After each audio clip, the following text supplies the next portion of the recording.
अस्सलाम वालेकुम, मैं Tanveer Ahmad SG home kitchen gardening से। आज की हमारी वीडियो है पुक चोए के ऊपर। ये आप देख रहे होंगे कितने खूबसूरत हमारे पुक चोए लगे हुए हैं। ट्रांसप्लांट करने से पहले मैंने इसकी एक वीडियो अपलोड की थी, इन्फॉर्मेशन दी थी, तो उसका लिंक मैं इस वीडियो के एंड पे दे दूंगा। उस वीडियो को भी आप ज़रूर वॉच कीजिएगा।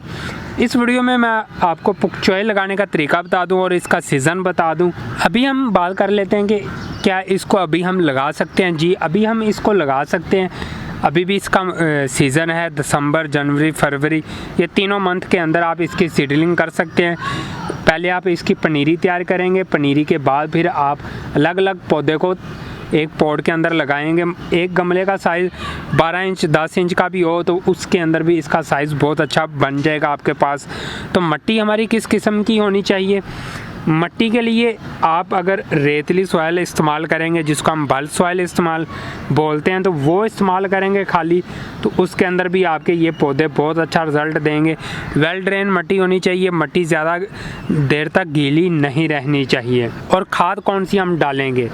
खाद हम डालेंगे DAP, मिट्टी के अंदर मिक्स कर देंगे 1 चम्मच। अगर आपके पास 14 इंच का पॉट है या 12 इंच का पॉट है, पूरी मिट्टी के अंदर मिक्स करके मिट्टी आपने पॉट के अंदर डाल देनी है। उसके बाद आपने अपने पौधे को लगा देना है, पुक चोए के एक पौधे को। उसके अलावा आपको कोई खाद इस्तेमाल करने की ज़रूरत नहीं पड़ेगी। अगर आपके पास NPK खाद है तो वो भी आप इस्तेमाल कर सकते हैं। अगर यूरिया खाद है तो वो आप तब इस्तेमाल करेंगे जब आपके पौधे का साइज़ 3 से 4 इंच का होगा, तो उसके 5 से 6 दाने आपने पौधे के करीब रख देने हैं और उसके बाद पानी इस्तेमाल करना है। उससे भी आपका पौधे का रिज़ल्ट बहुत अच्छा रहेगा। अभी इन पौधों का साइज़ आप देख लें, ये हार्वेस्ट के काबिल भी हैं और मज़ीद बड़ा भी हो सकते हैं यहाँ पे। तो इनकी केयर करने का तरीका मैं आपको दूसरा तरीका बता दूं कि अभी इसके नीचे अगर आप देखें तो ये येलो कलर के पत्ते हो रहे हैं, ये देखें। इन पत्तों को नीचे से आपने ज़रूर काटना है। ये देखें, बिल्कुल आराम से टूट जाते हैं। इजी ट्विस्ट करेंगे तो आराम से बाहर आ जाएंगे ये। इससे ये देखें, ये भी येलो था। इससे ये होगा कि जैसे हमने पत्तों को नीचे से तोड़ा तो ये नीचे जगह बन गई है।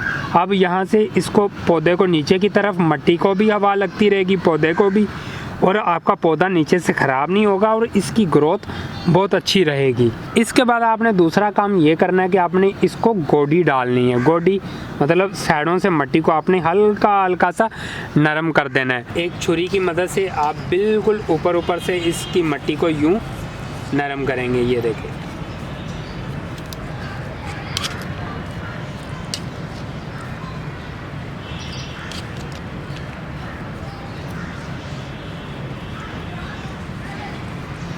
इस तरीके से आपने गोडी डालनी है। सेम इसी तरीके से मैं ये सारे पौधों को कर दूंगा तो इसका रिज़ल्ट हमें बहुत अच्छा मिलेगा, मज़ीद अच्छा मिलना शुरू हो जाएगा। और पुक चोए ये है क्या चीज़? ये चाइनीज़ सलाद पौधे हैं, ये चाइनीज़ नस्ल है। आप इस पौधों को सलाद के तौर पर भी इस्तेमाल कर सकते हैं और इसको कच्चा पका कर भी सलाद के तौर पर रशियन सैलड जैसे तैयार की जाती है। इसी तरह इसकी सैलड भी आप चाइनीज़ सैलड बना सकते हैं। आप इंटरनेट पे सर्च करेंगे तो आपको बहुत सारी इसकी डिशेस की वीडियो इजीली मिल जाएंगी। अगर आपने इन पौधों के मतलब कोई भी सवाल मुझसे पूछना हो तो मुझे ज़रूर कमेंट बॉक्स में पूछिएगा। अगर आप कोई सजेशन देना चाहते हैं अपने भाई को तो ज़रूर बताइएगा। तो हम मिलते हैं एक नेक्स्ट वीडियो के साथ, तब तक के लिए अल्लाह हाफिज़, बाय बाय।